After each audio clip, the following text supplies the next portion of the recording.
ओम शांति। 19 फरवरी 2022 की साकार मुरली से होमवर्क।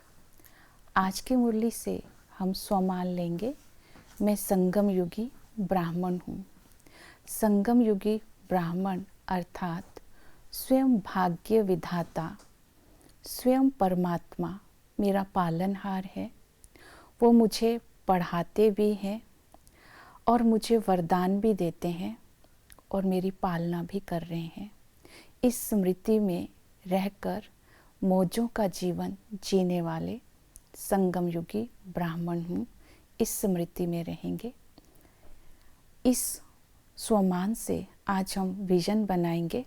स्वयं बाप दादा चित्रकार मेरी तकदीर की तस्वीर में गुण और विशेषताओं का रंग भरकर, रूहानियत की शक्ति भरकर मेरे से विश्व सेवा करवा रहे हैं।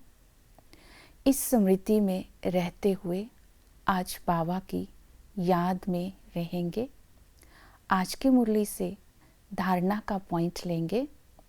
बाबा ने कहा कि मैं तुम्हें संगम पर आकर मुक्ति, जीवन मुक्ति देता हूँ, क्योंकि तुम ईश्वरीय संतान बनते हो, अर्थात बाप का बनने से वर्षे का हक स्वतः हो जाता है।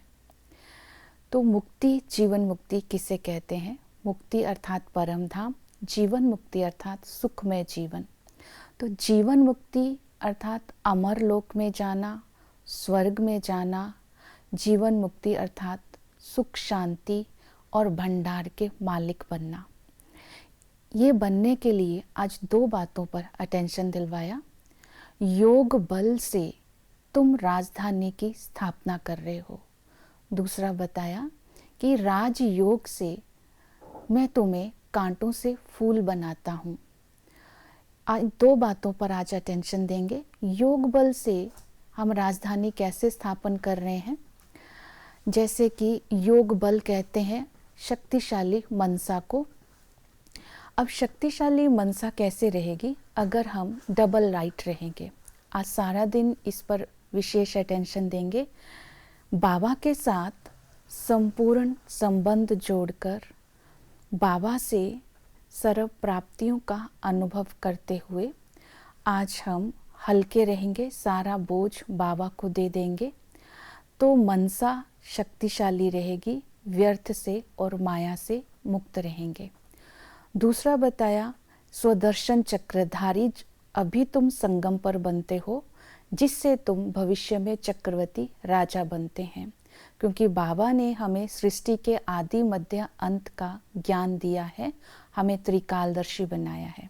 तो आज तीनों कालों का सामने रखते हुए अपने पवित्र संस्कारों को इमर्ज करेंगे तो मनसा शक्तिशाली होगी और श्रेष्ठ कर्म करेंगे और आत्माओं की रूहानी पालना करेंगे तो हम चक्रवर्ती राजा बनेंगे।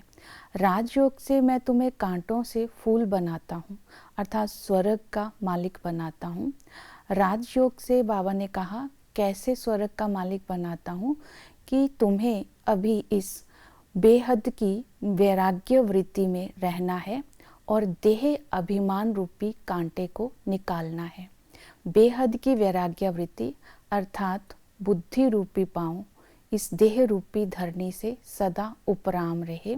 जब हम एक बाप की याद में रहेंगे तो इस तरह जब हम राजयोग से अपने अंदर वैराग्य लाएंगे तो पवित्रता के आधार पर हम स्वर्ग के मालिक बनेंगे। तो आज इन दो बातों को सारा दिन अटेंशन में रखेंगे। ओम शांति।